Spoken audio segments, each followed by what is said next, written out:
Greetings all. This is a presentation to talk a little bit about post-colonial interpretation or post-colonial biblical interpretation specifically. I said I would try to at least give a sample or demonstrate what a presentation might look like. So this maybe will be somewhat abbreviated, but will give you a sense of the kind of things we might want to talk about. So first, what is post-colonial criticism? Excuse me. Post-colonial criticism, as it says here, interprets the Bible from the perspective of those who seek to engage with the legacy of colonial rule.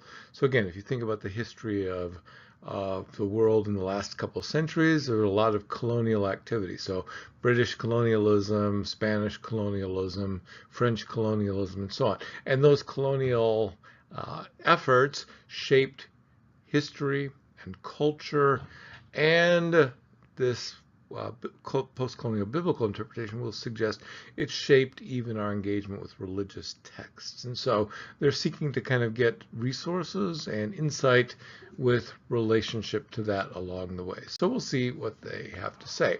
The history, it really began in the area of English literature, and as we'll note from some of the other areas we've looked at, there's a strong tradition. People who interpret literature, those approaches eventually almost always move over and become part of our interpretation of biblical texts. In one sense, the seminal text might be Edward Said's book Orientalism, which looks particularly at the Orient, the way it was, at least from his perspective, oppressed, colonialized, subjectively distorted, and reflected poorly in Western culture. And he argues it has an ongoing impact on particularly events in the Middle East. Again, writing from kind of a more Palestinianish kind of flavor, but nonetheless, a really an important and seminal work, influential. Departments of sociology and anthropology and so on. Said is one of those great texts that has had a powerful influence in the last couple of decades.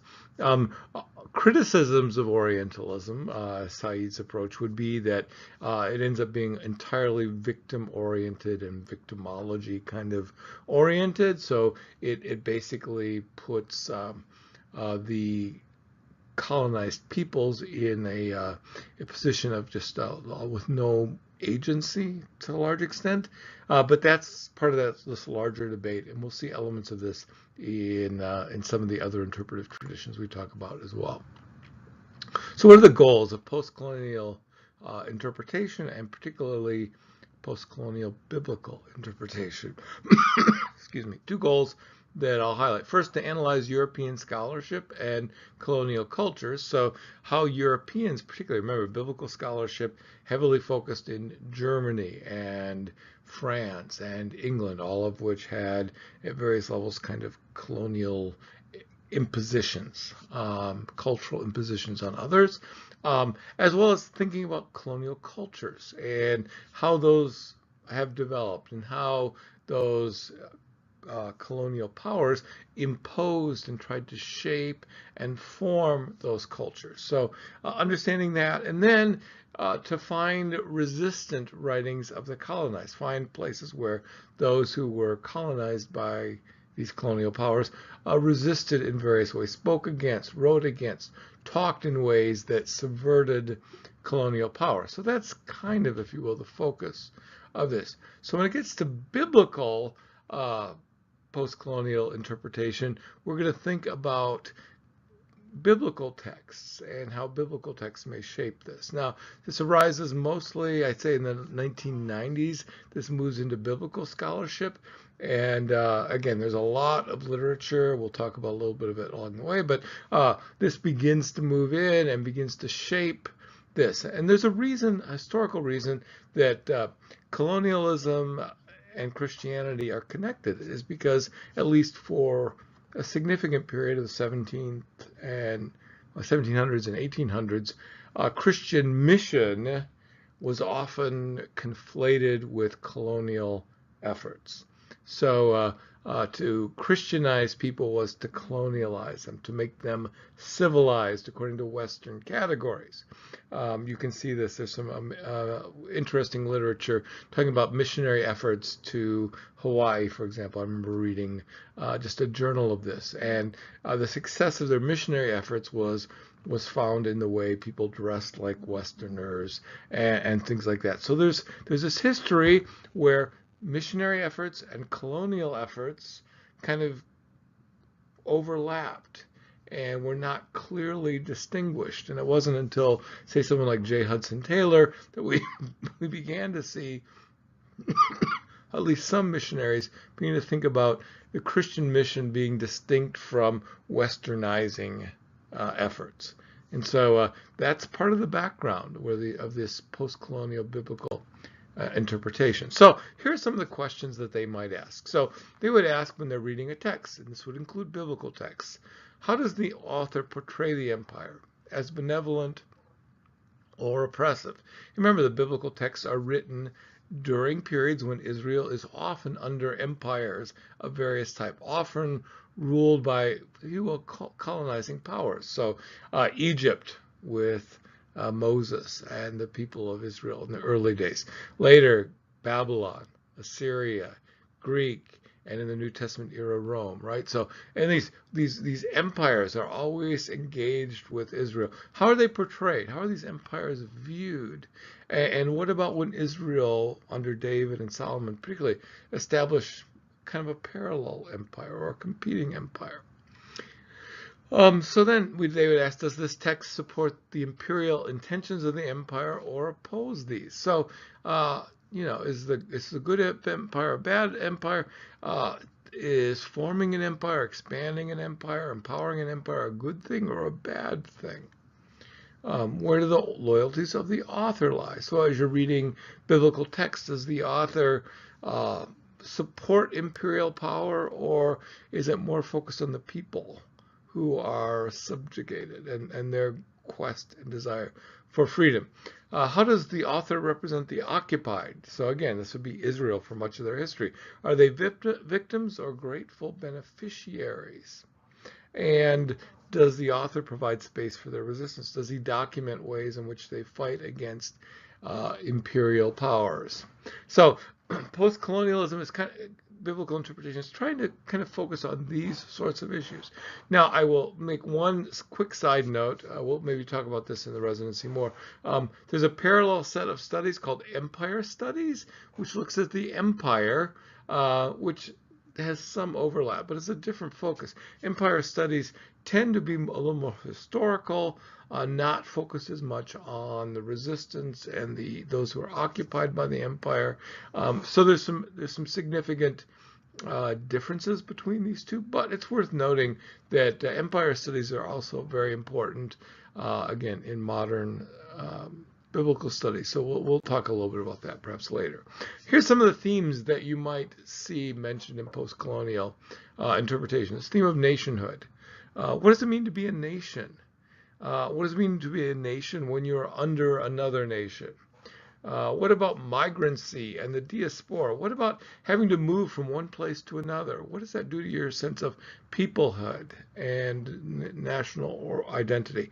When you're dispersed, as the Jews were throughout the Roman Empire especially, what does that mean? How does that shape the way you think about that? That's all driven, again, by these colonial powers. What does it mean to be this kind of people? How does that shape your sensibilities and values? And how do you form your own culture and resist the dominant culture? And again, the Jews have a long history of doing that with the synagogue and with their practices of following legal practices like food laws and other laws that kept them distinct from surrounding cultures. What does it mean to talk about multiculturalism? Because colonial cultures are, by their very nature, multicultural, but again, it's not an equal multiculturalism. It's an oppressive, it's a dominant multiculturalism. And this notion of hybridity, the hybrid nature of cultures or identity even, right? What does it mean to be part of a larger empire yet also have a separate identity within a smaller group that's oppressed and ruled over. So these are kind of some of the themes and ideas you'll see popping up as you talk about these things. So let me give you one example. Rahab's prism.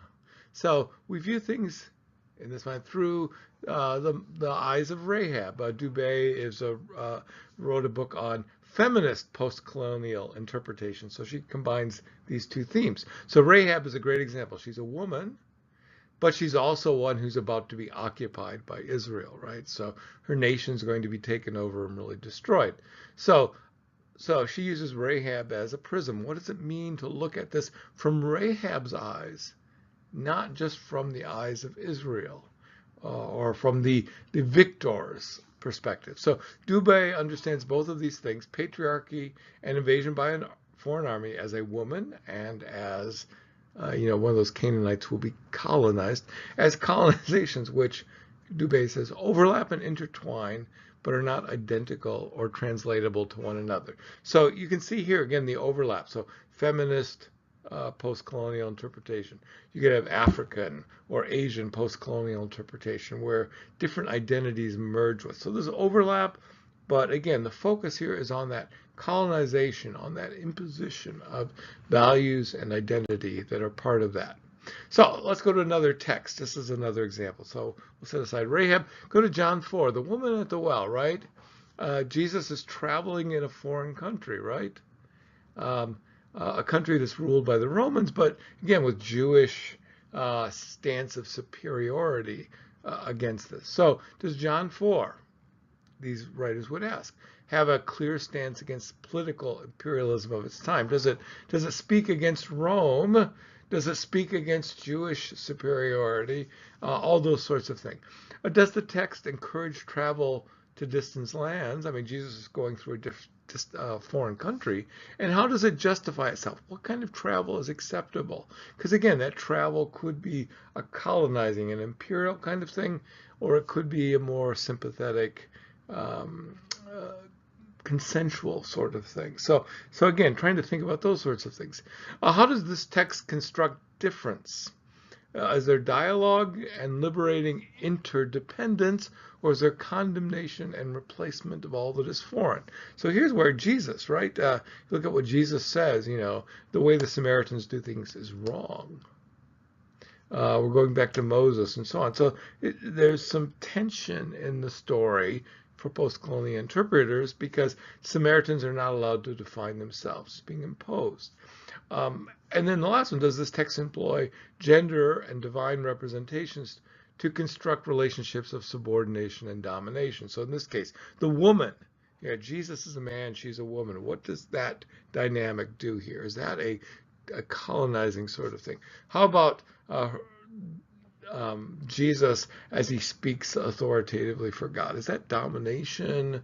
Are they meant to be under? So there's a kind of a colonizing theme, at least one could potentially read in John 4.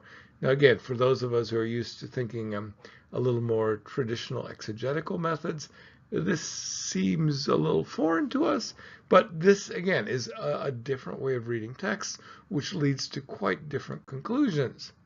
So Dubé would say, and many post-colonial interpreters would say the story has to be rewritten. We read it, we see these colonial themes, and we have to say, what would it be like if we could remove those colonial themes? So there's an imposition of an external moral framework, if you will, on these texts by which we have to understand them and interpret them. And that, I think, gets to be a bit of a problematic thing for evangelicals, at least. Let me just say one more thing about how evangelicals relate to this. And so there's a book called Evangelical Postcolonial Conversations, published a few years ago by InterVarsity Press, that takes discussions and papers delivered at a conference on postcolonial interpretation, on evangelical postcolonial interpretation.